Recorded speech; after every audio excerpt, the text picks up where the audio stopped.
The latrine trap.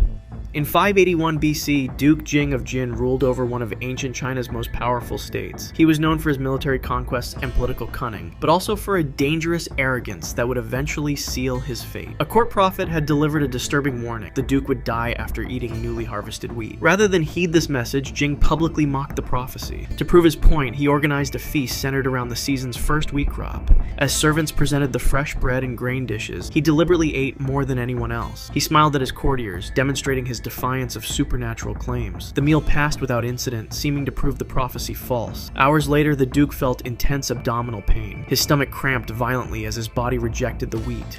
He rushed to his private latrine chamber, a simple wooden structure built over a deep pit.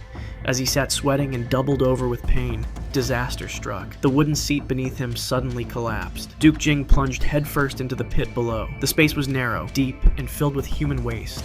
He fell with such force that his upper body was submerged in the foul liquid. Though conscious, he found himself both trapped upside down, his legs still above ground level, but pinned by the broken wood. He struggled desperately, trying to call for help, but each attempt to shout only allowed the filth to enter his mouth. Court attendants, waiting respectfully at a distance, had no idea their ruler was dying meters away. He thrashed in panic as the excrement filled his nose and throat. Within minutes, Duke Jing of Jin drowned in human waste. When servants finally discovered him, they could only retrieve a body soiled beyond recognition.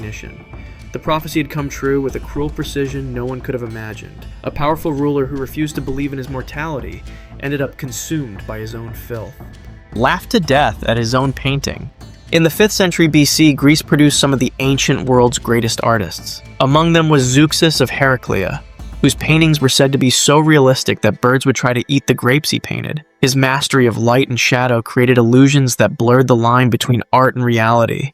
He commanded enormous fees for his work and was sought after by the wealthiest patrons across the Mediterranean. One afternoon in his studio, Zeuxis was completing a commissioned painting of Aphrodite, the goddess of beauty. The patron, in a strange request, had insisted that an elderly woman serve as the model. The contrast between the subject and the divine beauty she was meant to represent struck Zeuxis as absurd, but he accepted the challenge. For weeks, he worked meticulously, applying his skill to transform the wrinkled face and hunched figure into something both faithful to his model and fitting for a goddess. When he finally stepped back to view the completed work, something unexpected happened. The juxtaposition of the elderly woman's features with the goddess's pose triggered uncontrollable laughter.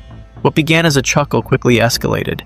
His body shook with each burst of laughter, his face reddened, and tears streamed down his cheeks. Those present described a man overcome completely by his own humor. Within moments, his breathing became labored. The laughter continued without pause, preventing him from drawing proper breath. His lungs burned for oxygen as his diaphragm spasmed uncontrollably. Apprentices watched in confusion as their master collapsed to the floor, still caught in the grip of his fatal mirth. His face turned from red to purple, his body convulsed.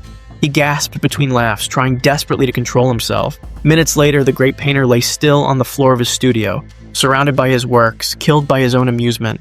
The painting that caused his death was preserved for decades after, though none who viewed it ever reported the same reaction. The wine barrel execution. In 1478, George Plantagenet stood in the Tower of London awaiting his fate. As Duke of Clarence and brother to King Edward IV, he had once been among England's most powerful noblemen. That position hadn't saved him from conviction for treason after years of plotting against the crown. The sentence was death, but the manner would become one of history's strangest royal executions. Edward hesitated to publicly execute his own brother. A beheading would create a spectacle, while poison might be traced back to the king. Behind closed doors, a compromise was reached. Some chroniclers claim George himself requested an unusual method, death by drowning in Malmsey, his favorite sweet wine. On February 18th, a large barrel was brought to a private chamber in the tower. It was filled to the brim with imported Malmsey wine, valued by nobles for its rich, sweet taste. Guards escorted the Duke into the room where the barrel waited. No public witnesses would be present to report what happened next. The execution proceeded with unexpected difficulty. George was a large, strong man who resisted when guards tried to force him into the barrel. Even with his hands bound, he fought desperately as they pushed his head toward the dark liquid surface. It took several men to finally submerge him. Once his head was underwater, the struggle intensified. His body thrashed violently, causing wine to splash across the stone floor. Though unable to scream, the Duke's muffled sounds and violent movements continued for nearly 2 minutes. Guards held him firmly in place, ensuring his head remained submerged as he fought for air. Gradually, the movements weakened. Bubbles rose to the surface as the last oxygen left his lungs. When the body finally went limp, the guards stepped back. The Duke of Clarence had drowned in his beloved Malmsey, creating one of history's most bizarre and indulgent royal deaths. His body was later later removed, still dripping with the sweet wine that had filled his lung. Death by beard fire. On July 29, 1108, the halls of the French royal palace were filled with celebration. King Philip I, known for his indulgence and quick temper, had organized a grand banquet that evening. At 56, the king had ruled France for nearly 5 decades. He was recognizable by his exceptionally long beard, which he maintained as a symbol of his authority. Unlike many nobles who kept their facial hair closely trimmed, Philip cultivated his beard to reach his chest, often applying perfumed oils that enhanced its luster but also made it highly flammable. The Great Hall was illuminated by dozens of candelabras and torches. The air was thick with the scent of roasted meats, spiced wine, and the smoke from countless flames. Philip sat at the head table, already deep in his cups by the time the main course arrived. Witnesses later recalled how he gestured wildly while telling a story, his movements becoming less controlled with each goblet of wine he consumed. As servants brought a platter of roasted peacock to the royal table, Philip leaned forward to examine the elaborate presentation. His beard, heavy with oils and essences, swung directly into the flame of a nearby candle. In an instant, the facial hair ignited. The fire spread with shocking speed, racing up toward his face. Courtiers froze in horror as their king's beard became a torch, the flames reaching his perfume-soaked clothing within seconds. Several men leapt to their feet, attempting to smother the fire with tablecloths and cloaks. But the flames had already caused severe burns to Philip's face, neck, and chest. The king's screams echoed through the hall as his skin blackened and blistered. Though the fire was extinguished, the damage was catastrophic. For 3 agonizing days, Philip lingered in his bedchamber, his airways damaged from inhaling the hot flames, his burned flesh becoming infected despite physicians' efforts. On August 1st, the king who had ruled France for 48 years succumbed to his injuries, his vanity having literally consumed him. The Pit Trap. In 794 AD, Ethelbert II arrived at the Mercian royal villa with hopeful expectations. As King of East Anglia, he had accepted an invitation from King Offa of Mercia to discuss a potential marriage to Offa's daughter. The young ruler traveled with only a small entourage, seeing no reason for concern. Marriage alliances between Anglo-Saxon kingdoms were common diplomatic practice. Ethelbert was welcomed with apparent warmth. Servants escorted him to lavish quarters, and Offa himself greeted him with embrace. That evening, a feast was held in the Great Hall, where Ethelbert sat in the place of honor. Wine flowed freely as discussions of the marriage proceeded smoothly. No one noticed that the chair beneath the East Anglian king had been carefully positioned. As the night progressed, Offa suddenly stood and made a signal. Guards immediately seized Ethelbert, pinning his arms. The young king struggled in confusion, calling out demands for explanation. Offa watched silently as his men dragged the prisoner to the center of the hall. With a second signal, servants pulled back a large rug, revealing a concealed trapdoor in the floor. The pit beneath was narrow and deep, dug specifically for this purpose. Guards forced Ethelbert to his knees at the edge. In that moment, he understood the betrayal. There would be no marriage alliance, only elimination of a rival king. He tried to speak, but was pushed forward into darkness. The fall broke both legs. Ethelbert lay at the bottom of the pit, looking up at the faces peering down at him. He was conscious, in agony, but still alive. A moment later, an executioner descended with an axe. Despite his injuries, Ethelbert fought back, clawing at his attacker in the cramped space. The struggle was brief. With several hacking blows, the executioner severed Ethelbert's head from his body. Both were later drawn up separately from the pit. Offa ordered the head displayed as warning to other potential rivals, while the body was discarded without ceremony. What had begun as a wedding negotiation ended as one of the most calculated royal murders in Anglo-Saxon history. Died practicing for immortality. In 210 BC, the man who unified China and created an empire died seeking something beyond his grasp. Qin Shi Huang had conquered 6 warring states to become the first emperor of a unified China. He built the Great Wall, standardized weights, measures, and writing across his vast domain, and commanded an army of terracotta soldiers to guard his tomb. But the emperor was obsessed with one prize that eluded him: immortality. By the age of 49, Qin Shi Huang had dispatched alchemists across his empire to find elixirs that would extend his life indefinitely. The emperor grew increasingly paranoid about his mortality, executing scholars who failed to produce results and surrounding himself with charlatans who promised eternal life. His court alchemists created potions containing cinnabar, believing the bright red mineral contained life-giving properties. What they didn't understand was that cinnabar is mercury sulfide, one of the most toxic substances on Earth. The emperor began consuming these elixirs of immortality daily. Each dose contained lethal levels of mercury that accumulated in his system. Within weeks, symptoms began to appear. First came the cognitive effects: paranoia, irritability, and difficulty concentrating during imperial meetings. His advisors noticed tremors in his hands that he couldn't control. The man who had unified China through iron will found himself unable to hold a writing brush steady. As the poisoning progressed, his gums began to bleed. He experienced intense pain that moved through his body like fire. Court physicians were baffled by his deteriorating condition. The emperor, still conscious and aware, demanded more elixirs, believing his symptoms were merely the difficult transition to immortal status. His kidneys began to fail. He suffered excruciating abdominal pains and struggled to breathe as fluid filled his lungs. In supreme irony, the man who had ordered the most dramatic extension of human achievement in his era died in agony on a tour of eastern China, his body destroyed from within by the very substances meant to preserve it forever. The emperor who wanted eternal life was dead at 49. Crushed by his own popularity.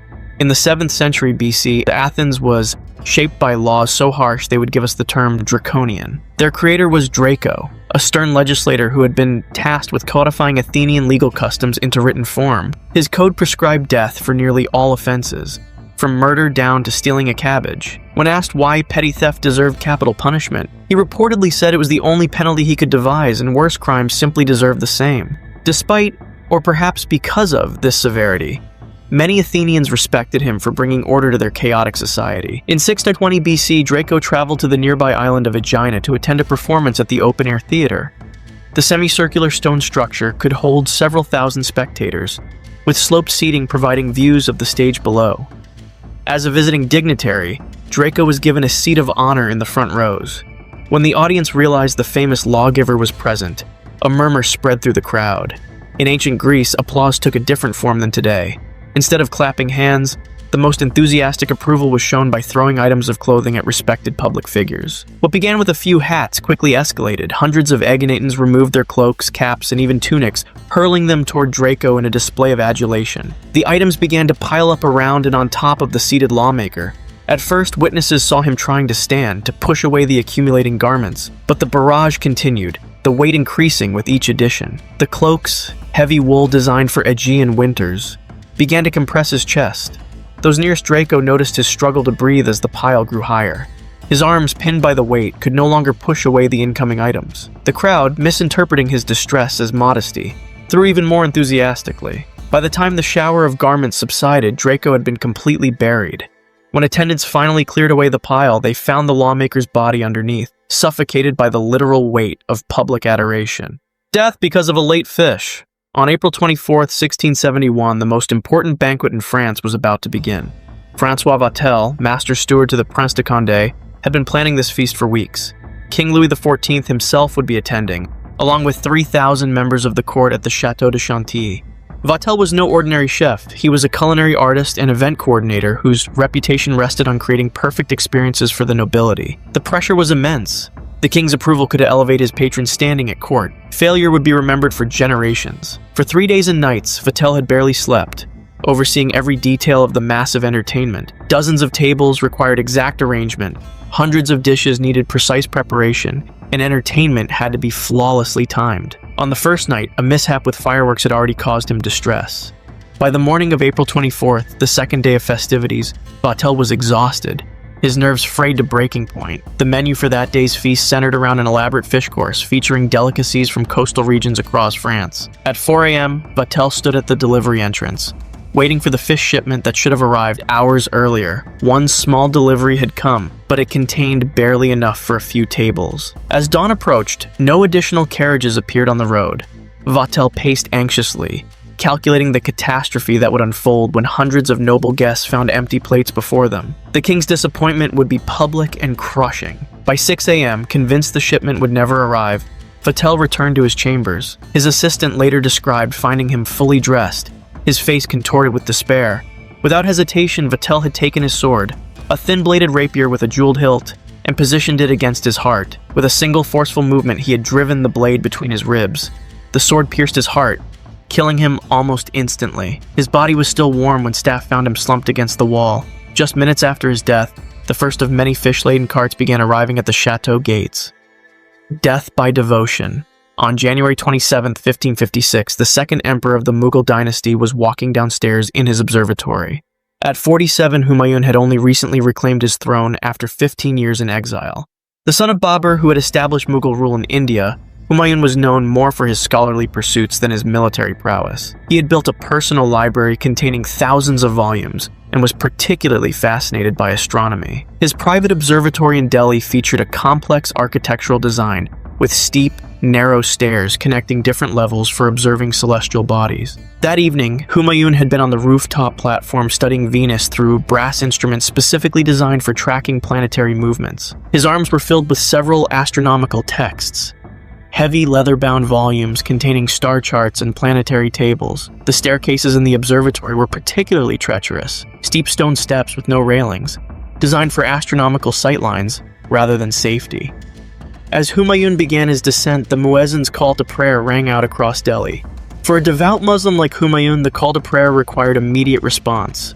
Without thinking, the emperor attempted to kneel on the step where he stood, his arms still clutching the precious volumes. His long flowing imperial robe, a heavy brocaded garment that extended well past his feet, caught beneath his knee as he tried to assume the prayer position. The fabric pulled taut, trapping his left foot against the stone step. Unbalanced, with his arms occupied by books rather than free to grab for support, Humayun pitched forward. Witnesses described the emperor tumbling headlong down the stone staircase, his body striking each sharp-edged step. The sound of his skull hitting the stone echoed through the observatory. When attendants reached him at the bottom of the stairs, he was unconscious but still breathing. Blood pooled beneath his head from a severe fracture at the base of his skull. For 3 days, the emperor drifted in and out of consciousness. His physicians applied poultices and prayers, but the brain continued to swell inside his damaged skull. On January 30th, Humayun died without ever fully regaining awareness, his reign cut short by the fatal intersection of piety and architecture. The Bee-Dream heretic. In the early 11th century, a French peasant claimed to have experienced something impossible. Loutard of Vertus was an unremarkable farmer in the Champagne region, known to neighbors as quiet and pious. He attended church regularly, paid his tithes to the local monastery, and worked his small plot of land without incident. Nothing in his prior life suggested the bizarre turn his story would take. One night, as Loutard later told villagers, he experienced a dream that would transform him from anonymous peasant to notorious heretic. In this vision, a swarm of bees entered his body through his genitals, buzzing through his intestines, before exiting through his mouth. The bees, he claimed, spoke to him with divine authority, commanding him to spread a new interpretation of scripture. When he awoke, Loutard believed he had been granted special knowledge. The first sign of his changed state came when he abandoned his wife, citing biblical justification. Then, in a dramatic public display, he entered the local church and smashed a crucifix, declaring that images of Christ were blasphemous. To the shock of local clergy, many villagers began following Loutard. He preached against paying church tithes, claiming the priests kept the money for themselves rather than helping the poor. His following grew throughout the villages around Vertus. His peculiar charisma and the peasants' existing resentment of church taxes made his movement spread rapidly. For months, Loutard gained influence, his bee story repeated throughout the region. The local bishop eventually confronted Loutard, challenging his theological understanding. When pressed on scripture, Loutard's arguments faltered. His confidence shaken, he watched his followers drift away, returning to orthodox practice. Left alone with his increasingly disturbing bee visions, Loutard's mental state deteriorated rapidly. Abandoned by his supporters and facing likely execution for heresy, he took matters into his own hands. The village well was a stone structure about 15 feet deep, with cold water drawn from an underground spring. One morning, neighbors saw Loutard walking purposefully toward it. Before anyone could intervene, he climbed onto the stone lip and threw himself headfirst into the dark shaft. The impact of his skull against the stone wall rendered him unconscious instantly. His body sank beneath the surface, drowning even before rescuers could reach the well, crushed by own cauldron. In 307 BC, a Chinese ruler's ambition literally crushed him. Wu was the 13th king of the state of Qin, the western realm that would eventually conquer and unify all of China. Known for his physical strength and military prowess, Wu had expanded Qin's territory through brutal campaigns against neighboring states. His temper was legendary. Court chroniclers recorded instances where he executed messengers for bringing unfavorable news, or beheaded generals who retreated from battle. His quest for dominance extended beyond military conquest to symbolic power. During a ceremonial visit to the ancient Zhou capital, Wu encountered 9 legendary bronze ding cauldrons, vessels that symbolized the mandate of heaven and right to rule. These massive bronze vessels stood over 4 feet tall, each weighing approximately 700 pounds. According to Zhou tradition, only a ruler worthy of commanding all of China could move these sacred objects. Against the whispered warnings of his advisors, Wu announced he would demonstrate his worthiness by lifting one of the ding cauldrons. The court gathered in the ancestral temple where the vessels were displayed on stone pedestals. Wu approached the smallest of the cauldrons, still enormously heavy, with its thick bronze walls and 3 solid legs. He positioned himself beside it, testing its weight with a tentative push. Witnesses described how the king's face reddened with strain as he gripped the massive bronze rim and attempted to hoist it from its stand. For a moment, the cauldron shifted upward an inch. Then, as Wu adjusted his grip, the massive vessel tipped suddenly toward him. The king could not step back quickly enough. The bronze rim struck his thigh with crushing force before the entire cauldron toppled onto his leg. The sound of breaking bone echoed through the temple as Wu collapsed beneath the weight. His femur shattered completely. Royal physicians rushed to the king's side as the cauldron was lifted away by several men working together. The damage was catastrophic. Bone fragments had pierced surrounding tissue, and the skin was already darkening with massive bruising. Within days, despite poultices and prayers, infection set in. Wu's legs swelled grotesquely, the skin turning black as putrefaction spread upward from the wound. Fever seized the king, his body alternating between violent shivering and profuse sweating. On the 8th day after the accident, as the infection reached his bloodstream, King Wu died in delirious agony, killed by the very symbol of power he had tried to claim. For miles by a stag. In 886 AD, Emperor Basil III rode out from Constantinople with his hunting party at dawn. The 75-year-old Byzantine ruler had built his empire through military conquest, rising from peasant origins to seize the throne. Despite his advanced age, he insisted on participating in the imperial hunt, a demonstration of his continuing vitality and power. The forest outside the capital teemed with game, including large red stags prized as the ultimate hunting trophy. Basil spotted a massive specimen with an impressive rack of antlers. He separated from his guards, spurring his horse forward in pursuit. The emperor wore an ornate belt with a long sash, a symbol of imperial authority that would soon seal his fate. As Basil closed in on the stag, he readied his spear for the kill. The animal suddenly turned, its antlers catching in the loose fabric of the emperor's belt. Rather than breaking free, the material twisted and knotted around the antlers. The startled stag bolted into dense forest, dragging the emperor from his saddle. Basil hit the ground hard but remained conscious as he was pulled along. He clawed desperately at the belt, trying to unfasten it as his body bounced over rocks and fallen logs. His shouts for help faded behind him as the terrified animal ran faster, dragging the emperor deeper into the wilderness. For nearly 2 miles, Basil's body was scraped across the forest floor. His fine garments shredded, skin tore away from his back and legs, exposing muscle and bone. Though in excruciating pain, he remained awake throughout the ordeal, unable to free himself from the entanglement. When imperial guards finally caught up, they found their emperor barely alive. The stag had collapsed from exhaustion, but Basil was unrecognizable, his body a mass of dirt, blood, and raw flesh. He was carried back to the palace still breathing, but infection set in quickly. The wounds festered despite physicians' efforts. 3 days later, Emperor Basil died in agony, killed not in battle, but by a hunt meant to display his strength. Suffocated by ash.